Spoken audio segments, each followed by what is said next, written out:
Hi guys, welcome to your channel Barnwal Tutorials. Here I am Vikas Kumar Barnwal. You are watching top 10 daily current affairs, which is very important for the all competitive examinations. So friends, let's see the current affairs before we know the some important news of our country, which is very important. So let's see because there is lot of knowledge to discuss with you. So Jharkhand सरकार यानी Jharkhand academic council ने 8वीं board की परीक्षा में fail हुए छात्रों को 20% ग्रेस मार्क्स देने का फैसला किया है। इसके साथ ही आज काउंटिंग चल रही है अमेरिकी राष्ट्रपति चुनाव का। डोनाल्ड ट्रंप और जो बाइडन दोनों आपस में टक्कर चल रही है। 6 से 17 सीट के आसपास कम है जो बाइडन जीतने से। तो देखते हैं क्या होता है। इसके साथ ही झारखंड के पूर्व मुख्य सचिव सलिल चक्रवर्ती का निधन हो गया है और भारतीय अर्थव्यवस्था लगातार डेवलप कर रही है, तेजी से पटरी पर लौट रही है। जो हमारे प्रकाश जावड़ेकर केंद्रीय सूचना और प्रसारण मंत्री हैं, उन्होंने स्टेटमेंट जारी कर कहा। इसके साथ ही करतारपुर साहिब जो पाकिस्तान में है, वहाँ पे मुस्लिम समूहों को सौंपा गया, जिसमें एतराज जताया गया है। इसके साथ ही झारखंड सरकार ने झारखंड के छात्रवृत्ति जो घोटाले हुए थे अल्पसंख्यक मंत्रालय के द्वारा, उसमें भारत सरकार और झारखंड सरकार दोनों गंभीर है और लगातार जांच कर रही है। अल्पसंख्यक स्टूडेंट्सों के जो छात्रवृत्ति मिलती थी उसमें काफ़ी गड़बड़ी को देखने मिला था। इसी को देखते हुए सरकार ने जांच का आदेश दिए हैं।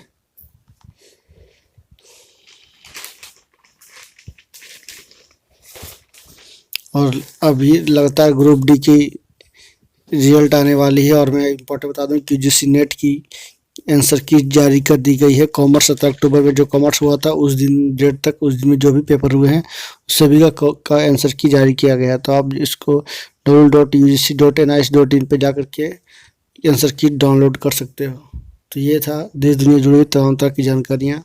आगे बढ़ते हैं, देखते हैं क्या है हमारे आज की क्लास में खास। तो जानते हैं सबसे पहले क्वेश्चन ऑफ द डे, यानी दिन प्रतिदिन जो भी घटनाएं घटती है उसमें से एक सवाल काफ़ी इंपॉर्टेंट लिया जाता है, जिसके साथ में उसमें एक्सप्लेनेशन दी जाती है। आज ये आने वाले एग्जाम के लिए काफ़ी इंपॉर्टेंट होता है। उसके बाद आज का इतिहास, यानी आज के दिन अतीत में जो भी घटनाएँ घटी उससे सवाल जवाब 4 से 5 सवाल दिए जाते हैं। उसके बाद मोटिवेशन लाइन जो हमारे क्लास का गुरु है, उसके बाद टॉप 10 डेली करंट अफेयर्स और आखिरी में अबाउट द स्टेट्स में अभी कंट्री सीरीज चल रही है, खास करके आसियान देश के बारे में, जिसमें जो भी कंट्री मेंबर्स हैं, वियतनाम है, एशिया है, ब्रुनई, ये सभी के बारे में बताया जाता है। आगे देखते हैं क्वेश्चन ऑफ द डे। साल के पहले सैटेलाइट की लॉन्चिंग की तैयारी भारत में की जा रही है। इसरो ने 7 नवंबर को EOS-01 सैटेलाइट अर्थ ऑब्जर्वर सैटेलाइट लॉन्च करने जा रहा है। इस साल इसरो की ओर से पहली लॉन्चिंग PSLV C-49 रॉकेट से होगी। इस दौरान 9 विदेशी सैटेलाइट भी लॉन्च होंगे। IOS-01 में सिंथेटिक अपर्चर रडार है जो किसी भी समय और मौसम में पृथ्वी पर नज़र रखने में सक्षम है। तो ये था काफ़ी important question of the day exam के लिहाज से। इसको आप जरूर इसका नोट्स बनाएं और इसको अच्छे से तैयारी करें ताकि एग्जाम में छूटे ना, एक भी मिस ना हो क्वेश्चन और आप जल्द से जल्द एक जॉब होल्डर बन सको। तो ये था आपका question of the day. I hope आप सभी को समझ में आया होगा, मैंने विस्तार से बताने की कोशिश किया है। तो नेक्स्ट देखते हैं आज का इतिहास के बारे में, जो काफ़ी इम्पोर्टेंट होता है। तो जानते हैं आज का इतिहास, जिसमें 4 से 5 सवाल दिए जाते हैं जो काफ़ी इम्पोर्टेंट होता है। तो आज का पहला जो है, आज के इतिहास में पहला सवाल, आज ही के दिन वर्ष 1917 में स्वतंत्रता सेनानी और हरियाणा के पूर्व मुख्यमंत्री बनारसी दास गुप्ता का जन्म हुआ था। नेक्स्ट देखते हैं, आज ही के दिन वर्ष 1914 में इंग्लैंड और फ्रांस ने तुर्की के विरुद्ध युद्ध की घोषणा की थी। तुर्की के विरुद्ध किसने? इंग्लैंड और फ्रांस ने। आज ही के दिन वर्ष 2013 में भारत ने पहले मंगल अभियान की शुरुआत की थी, जो काफ़ी सफल रहा था। कब की थी भारत सरकार ने मंगल अभियान की शुरुआत? तो 13 नवंबर को, 2013 को की थी। आज ही के दिन वर्ष 2011 में प्रख्यात संगीतकार, गायक, अभिनेता और फिल्म निर्देशक भूपेन हजारिका का जन्म हुआ था। तो ये था आज के 4 महत्वपूर्ण सवाल, जिसके जवाब भी मैंने आपको विस्तार से देने का कोशिश किया। आई होप आप सभी को समझ में आया होगा आज का इतिहास।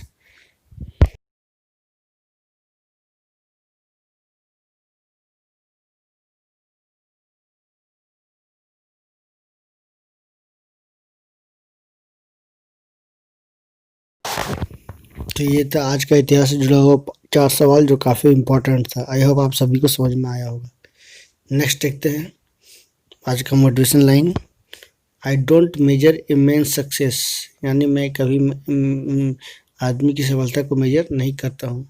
Bye how high he climbs, वह उसने कितना ऊंचा चढ़ा है। But how high he bounce, कितना वो उछाला गया है। When he hits the bottom, जब उसको नीचे से उठाया जाता है, मेहनत से उठाया जाता है, तो कितना ऊंचा वो जाता है। तो काफ़ी इम्पोर्टेंट लाइन है, जो हम सभी को एक पॉजिटिव इंस्पिरेशन देती है कि I don't measure a man success by how high he climbs, but how he bounce when he hits the bottom. तो काफ़ी इम्पोर्टेंट होने वाला है ये था। नेक्स्ट देखते हैं करंट अफेयर्स। आज का टॉप 10 डेली करंट अफेयर्स काफ़ी इंपॉर्टेंट है। तो आगे बढ़ने से पहले मैं आप सभी से रिक्वेस्ट कर दूं कि फटाफट आप कॉपी पेंसिल लेकर आ जाएं, और जो लोग नए हैं इस क्लास में वो जरूर सब्सक्राइब कर लें, बेल आइकन प्रेस कर लें, ताकि आपको इस तरह का कंटेंट आसानी से उपलब्ध की जा सकेगी। देखते हैं आज का पहला करंट अफेयर्स क्या है, काफ़ी इम्पोर्टेंट है। Broadcast audience research council BARC के अनुसार अक्टूबर में टीवी चैनलों का रिकॉर्ड विज्ञापन मिले हैं। तो बिल्कुल आपने सुना होगा कि विज्ञापनों का समय जो है 3.79 करोड़ सेकेंड था, और ये 2015 के बाद सबसे उच्चतम स्तर पर पहुंच चुका है। तो बार्क भारत की एक संस्था है, ब्रॉडकास्ट ऑडियंस रिसर्च और काउंसिल, जो विज्ञापनों का देखभाल करती है। तो अक्टूबर के आखिरी सप्ताह में अमेरिकी ई कॉमर्स कंपनी अमेजन सबसे अधिक समय के लिए विज्ञापन देने वाली कंपनी रही है। इसके बाद डिटोल और सर्फ एक्सेल का स्थान रहा है। नेक्स्ट जैसे संस्कृति मंत्रालय ने 8 माह बाद देश भर में संग्रहालयों, प्रदर्शनों और कला दीर्घाओं को 10 नवंबर से खोलने का आदेश जारी कर दिया है।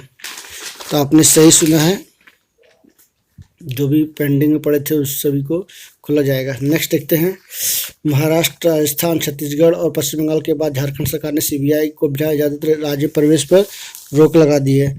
तो मैं बता दूं कि झारखंड के बाद पहले भी और भी बहुत राज्य है, जैसे कि मिजोरम, आंध्र प्रदेश, केरल, इस तरह से 8 राज्य हैं जिन्होंने बैन लगाया है। नेक्स्ट देखते हैं केंद्र शासित प्रदेश लद्दाख ने 31 अक्टूबर को पहला स्थापना दिवस मनाया है। तो 1 साल पहले 31 अक्टूबर को इसकी को स्थापित किया गया था, 1 साल इसका पूरा हो गया। नेक्स्ट देखते हैं तमिलनाडु सरकार ने इलेक्ट्रॉनिक वाहनों को 100% कर की छूट देने की घोषणा की है।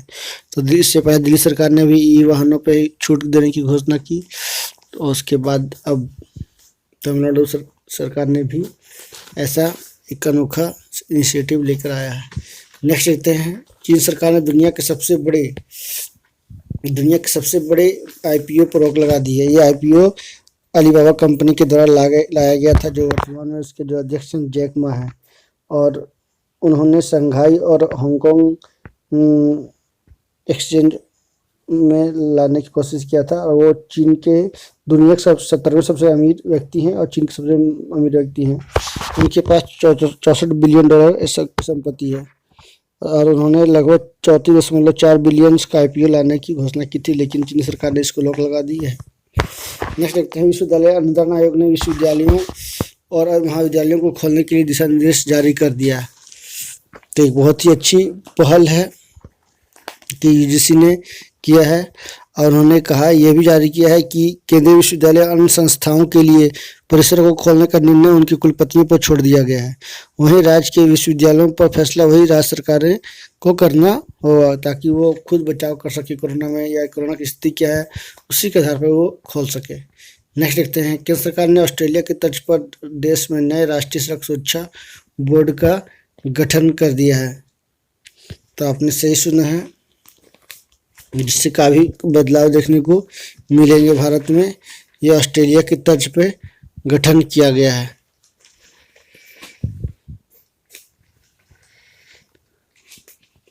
और आने वाले समय में इसमें आपको काफ़ी कुछ बदलाव देखने को मिलने वाली है। तो नेक्स्ट देखते हैं, ऑस्ट्रेलिया की मशहूर big bash league T20 cricket tournament और हॉकी की प्रो लीग प्रतियोगिता स्थगित कर दी गई है। तो कोरोना को देखते हुए ऐसा निर्णय स्पॉन्सर के द्वारा, आयोजक के द्वारा ली गई है। नेक्स्ट देखते हैं, दिग्गज स्पेन खिलाड़ी राफेल नडाल ने पेरिस मास्टर्स टूर्नामेंट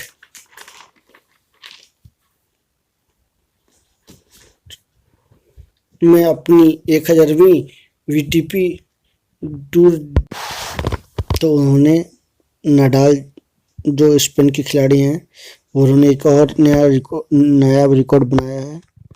तो ओपन युग में चौथे वो खिलाड़ी बने। राफेल नडाल की उपलब्धि हासिल करने वाले UN ओपन युग में चौथे खिलाड़ी हैं। इससे पहले अमेरिका के जिमी कॉर्नर्स, स्विट्जरलैंड के राफेल फेडरर, चेक गणराज्य के इवान लैंडन ये उपलब्धि हासिल कर चुके हैं।